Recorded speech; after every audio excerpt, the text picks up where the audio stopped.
Are you ready to delve into the mysteries of North Korea from a unique vantage point? Join NK News and Koryo Tours for the exclusive North Korea from a Distance tour. This isn't just another tour, it's a journey through the pivotal inter-Korean sites, guided by leading experts in DPRK affairs.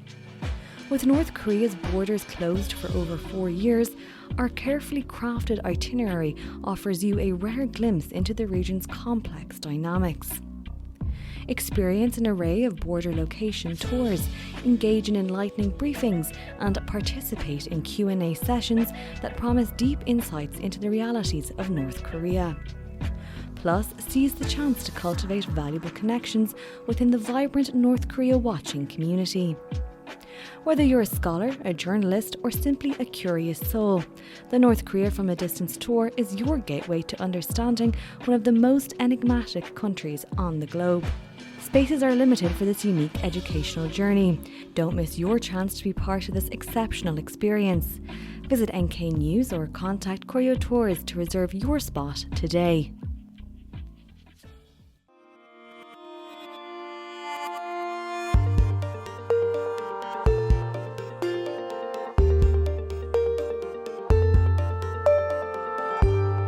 Hello listeners and welcome to the NK News podcast. I'm your host Jacco Zwetsloot and today's short interview is recorded on Monday, the 1st of July, the last day of my vacation, and joining me via StreamYard is my colleague Anton Sokolin. Anton, welcome back on the show. Thank you very much for having me. Can't wait to have you back here.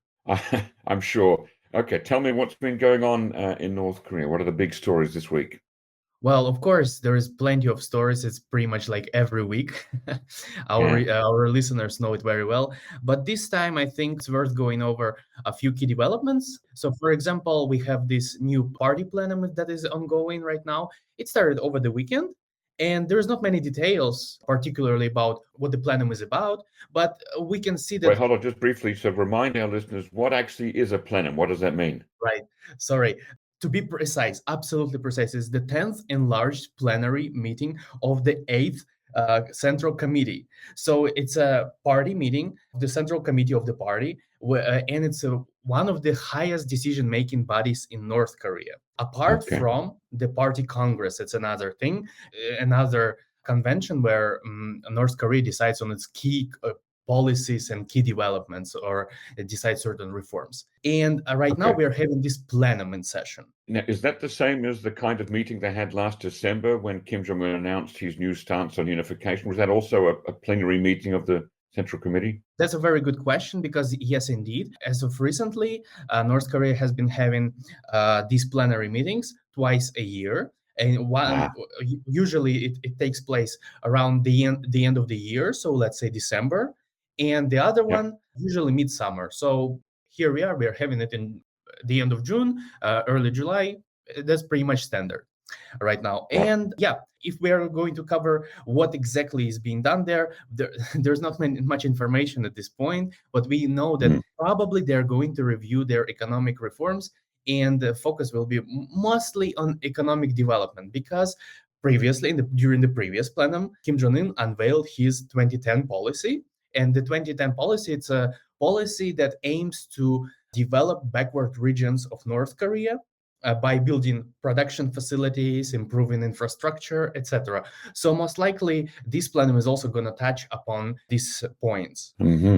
But while we are still awaiting for more details, it's also worth looking at what kind of imagery or symbolism that was unveiled during this meeting. And we are seeing reports that for the first time since Kim Jong Un took power in 2011, 2012, actually North Korea released Kim Jong Un badges. So as you know, typically all North Koreans are supposed to wear pins, right, badges with Kim Il-sung.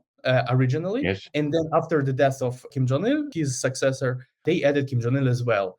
And about 10 years ago, exactly when Kim Jong-un just took power, we had these reports and there was a speculation going on that trying to boost his cult of personality, Kim Jong-un might also want to release his own badges with his own portrait on. And it's been about 12 years right now, but there were no many confirmed reports. And now we're seeing this again with officials during the party meeting. Yes, indeed, they have a little portrait there that kind of looks like Kim Jong Un. Indeed, kind of makes you think that maybe they are really going to unveil these badges now. But still, we need to probably wait a little bit. And so you're saying we're not sure yet? Well, I think we are sure sort of 60%, but I wouldn't speculate much. So what I want to advise our listeners to do is let's check out NK News coverage of these badges, and let's keep an eye on the analysis that is coming in a few days, which will settle the whole issue. Definitely, it's a new development, and if it's really the case, if those badges are indeed worn by those officials, then it's a very big development that will definitely mean that Kim Jong Un is trying to strengthen his cult of personality, which comes on top of another interesting development. If you let me, I'm sorry for the rant, but I think it's very interesting to add this point too. Recently, North Korea also unveiled Kim Jong Un's portrait, right next to his predecessor. So next to father Kim Jong Il and his grandfather Kim Il Sung at this party cadre school. Another interesting development there was that right before that, they were actually keeping it very secret and in secret till the very moment. But before that, they also unveiled the portraits of Karl Marx and Vladimir Lenin, which was also a very interesting development because it was for the first time in a decade, I would say, that they decided to show them publicly like that. So it's definitely worth taking a look at. On the badge of Kim Jong Un, it'll be interesting to see whether Kim Jong Un will be worn alongside the badge of his father and grandfather, or if he will be worn alone without the legacy of his father and grandfather. Is he trying to elevate himself to the same level, or is he in a way kind of replacing them? That's a very good remark, and really I appreciate this thought because that's what's puzzling pretty much all the North Korea watchers, because whether he's going to elevate or whether he's going to show that he's actually now dominating over their cult. It's a very interesting point. Well, we are going to see this situation unfold probably in the coming weeks, months, and I hope to see more photos of officials wearing those badges in state media coverage. That would be awesome. Yes. Now, also at the plenum, can we expect to see some talk about a constitutional revision now that there are two Korean countries recognized on the Korean Peninsula? Well, last time they scrapped the policy of reunification, right? North Korea did. And of course, there could be certain reforms, there could be certain revisions discussed, but at this point, it's very hard to tell because the reports that we have seen so far are very scant. Unfortunately, at this point, I can't speculate, but I don't think that it's entirely impossible. I do think it's possible. Okay, yes, all right, indeed. So it's still ongoing. Let's keep an eye on it. Okay, what's the next story you'd like to talk about, Anton? Another story, probably, I think it's been a little bit overlooked while everyone, pretty much all journalists covering Putin's visit to North Korea, sort of maybe overlooked a little, is the fact that Russia announced plans to help North Korea build a new hospital or medical center. And we know that North Korea has been struggling with medical issues for quite a while, and there's a whole complexity of factors, right? It's a variety of them. So international sanctions is one thing, right? That you cannot obtain certain goods or medical equipment because they may contain certain components that can be considered prohibited according to sanctions, and that could prevent you from importing it. Or there could be financial reasons. It's expensive to buy this equipment, etc., etc. And the problem is that Korea has also been trying to build these several actually hospitals in Pyongyang, and not only in Pyongyang. It's actually the state policy to revive the medical system and build as many hospitals or at least clinics in not only in Pyongyang but in other cities as well. And this news comes very important because with Russia's help, it seems like North Korea could achieve at least partially its goals of reviving the medical field. Yeah, to mention a few as just for example, in North Korea, they have this unfinished hospital. It's called the Pyongyang General Hospital that has been under construction for many years now. Before COVID, I think. Before COVID, that's right. But I think the plans for this hospital, they emerged even before, a few years before that, because we saw some prototypes of the hospital during some parades. So even in 2018, if I'm not wrong. So this hospital has been in the works for very long now. And Yeah. unfortunately, so far it hasn't been finished. So Right. my colleague Colin has been tracking the developments around this hospital. We've seen how the hospital was being built and etc. But we are seeing that it's not finished yet. Well, so one potential speculation is that Russia may help finish that hospital at least, because it would be quite interesting if they try to build an entirely new one when the other one is unfinished. So it just makes more sense to finish the already existing one. And yeah, the hope is that somehow it will contribute to North Korea's healthcare. But the problem is it's always the same story. We have this military cooperation between North Korea and Russia, and at the same time we're having this humanitarian field, right? And it's very hard to reconcile those two when there is a humanitarian motives, there is financial motives, and then there is also military cooperation that might be of concern to certain countries. And it's a very interesting development that definitely deserves our attention, I believe. Well, yes. Now, speaking of Russia and North Korea military cooperation, even here on vacation, it's been hard to avoid the stories that have been flying around the global media suggesting that North Korea has announced that it will send troops to fight with Russian troops, alongside Russian troops, in its war against Ukraine. What's the reality? Please verify or deny those rumors. Well, first things first, none of us has seen any official statements regarding this fact on state media or on government websites of North Korea. So it means that there was no such statement. North Korea never publicly admitted that, yes, we are sending troops to Ukraine. It never happened. Yes. And it is interesting to see how this rumor developed. And my colleague Shreyas Reddy did a fantastic job tracking the source of the rumor and explaining how it developed and how it led to the point that global media, many outlets, picked up this story, claiming that North Korea is already dispatching its troops to the front line in Ukraine. Engineer corps, but still troops. Right.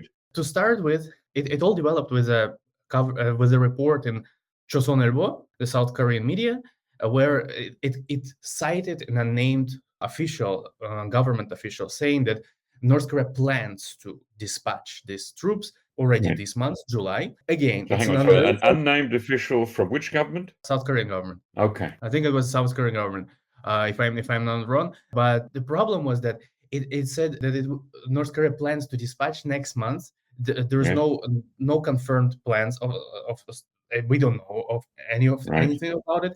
And the second thing was that there were details, right? So it's an engineering corps. It's going to be in July. North Korea is planning it. And then during one of the Pentagon briefings, and I don't want to name this journalist, but this journalist asked a question to the representative of the Pentagon. Look, there is this statement by North Korean officials, which were partially indeed true, that North Korea supported once again Russia's invasion of Ukraine. That indeed happened.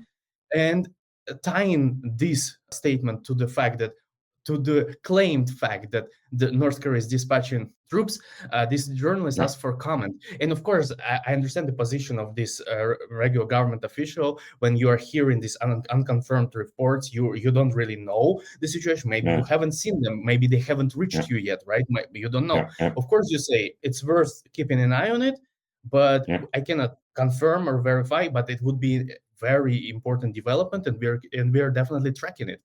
It's worth monitoring.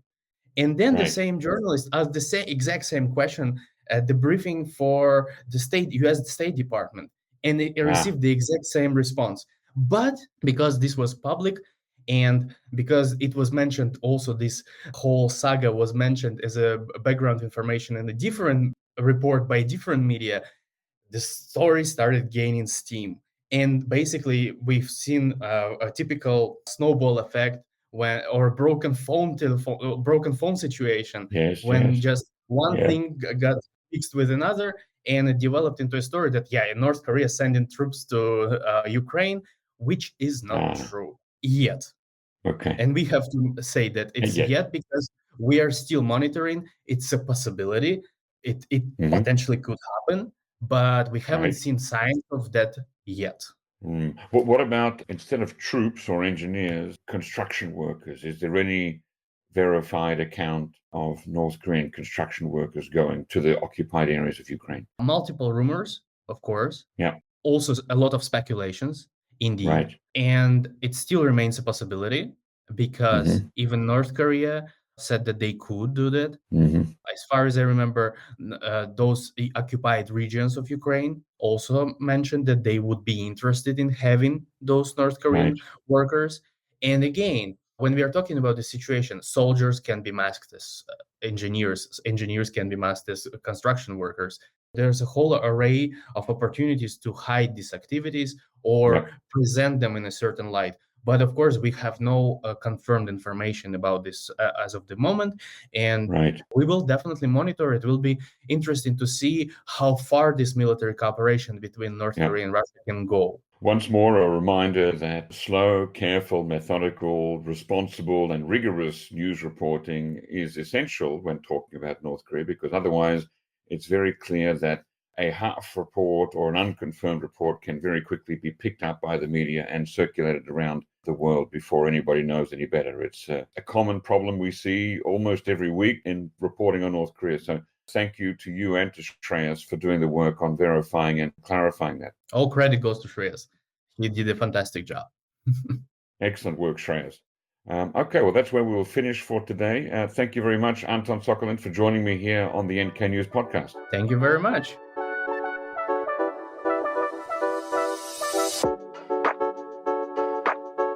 Dive deep into the heart of South Korea's most pressing stories with the weekly Korea Pro podcast. Hosted by Jongmin Kim and John Lee, this weekly 15-minute podcast is your source for thorough analysis on all things ROK. From intricate politics to dynamic cultural shifts, we cover it all.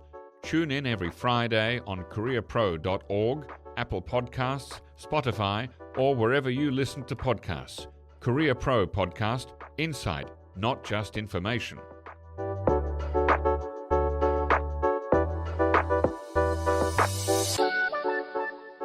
Ladies and gentlemen, that brings us to the end of our podcast episode for today. Our thanks go to Brian Betts and Alana Hill for facilitating this episode, and to our post-recording producer genius Gabby Magnuson, who cuts out all the extraneous noises, awkward silences, bodily functions, and fixes the audio levels. Thank you, and listen again next time.